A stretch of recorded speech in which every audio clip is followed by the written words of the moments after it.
ওং নমঃ ভগবতে বাসুদেবায়। শ্রীমদ্ ভগবদ গীতা তৃতীয় অধ্যায় কর্মযোগ। হরে কৃষ্ণ। আজ আমরা কর্মযোগের ৩৭ নম্বর শ্লোকটি শুনব। শ্রী ভগবান উবাচ কাম এষু ক্রোধ এষু রাজগুণ সমুদ্ভবঃ মহাশানো মহাপাপ্মা বিদ্ধেনমিহ বৈরিণাম। অনুবাদ: পরমেশ্বর ভগবান বললেন, হে অর্জুন, রজগুণ থেকে সমুদ্ভব কামই মানুষকে এই পাপে প্রবৃত্ত করে এবং পরবর্তীকালে এই কামই ক্রোধে পরিণত হয়। সর্বগ্রাসী ও পাপাত্মক কামকেই জীবের প্রধান শত্রু বলে জানবে। তাৎপর্য: এই চিন্ময় আত্মা জীব যখন জড় জগতের সংস্পর্শে আসে, তখন তার অন্তরে যে শাশ্বত কৃষ্ণপ্রেম ছিল তা রজগুণের প্রভাবে কামে পর্যবসিত হয়।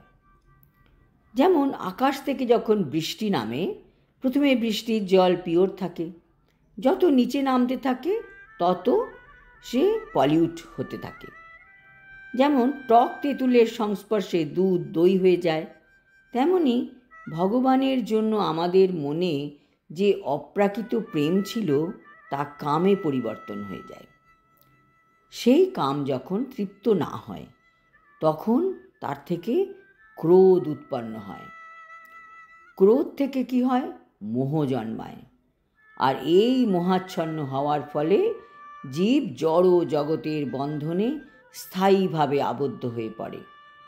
তাই আমাদের মনে রাখা উচিত, কাম জীবের সব থেকে বড় শত্রু। এই কামই শুদ্ধ জীবাত্মাকে এই জড় জগতে আবদ্ধ থাকতে বাধ্য করে। আর ক্রোধ হচ্ছে তমগুণের প্রকাশ। এইভাবে প্রকৃতির গুণগুলি ক্রোধ আদি চারিত্রিক বৈশিষ্ট্যের মাধ্যমে নিজেদের প্রকাশ করে।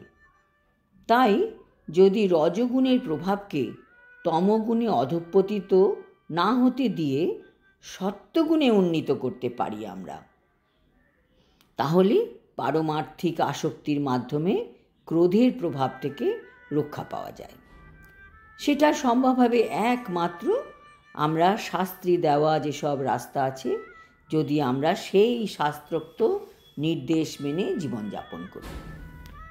পরমেশ্বর ভগবান নিজেকে অনেক রূপে বিস্তার করেন তার চিদানন্দ বিলাসের জন্য।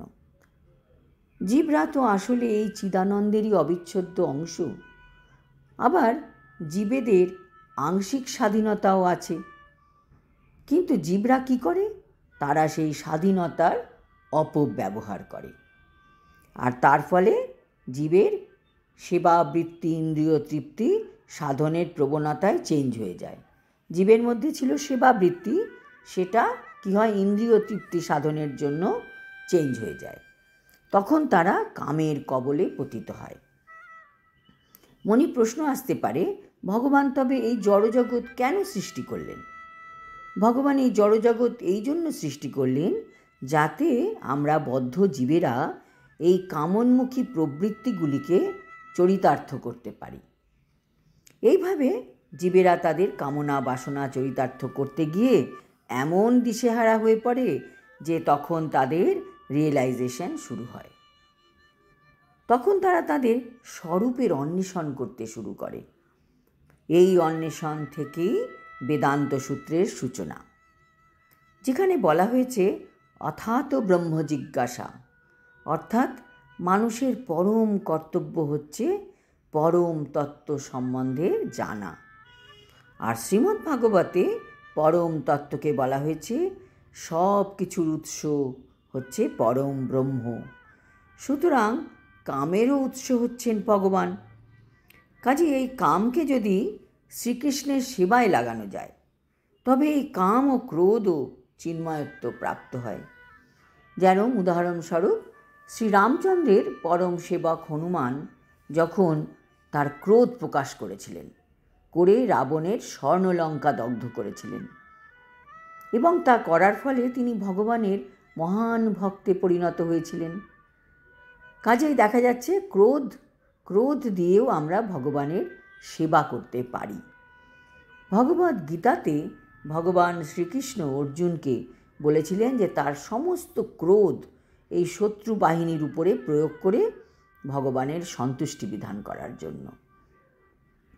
তাই কাম ও ক্রোধকে যখন ভগবানের সেবায় লাগানো যাবে, তখন কাম ক্রোধ শত্রুর পরিবর্তে আমাদের বন্ধুতে পরিণত হবে।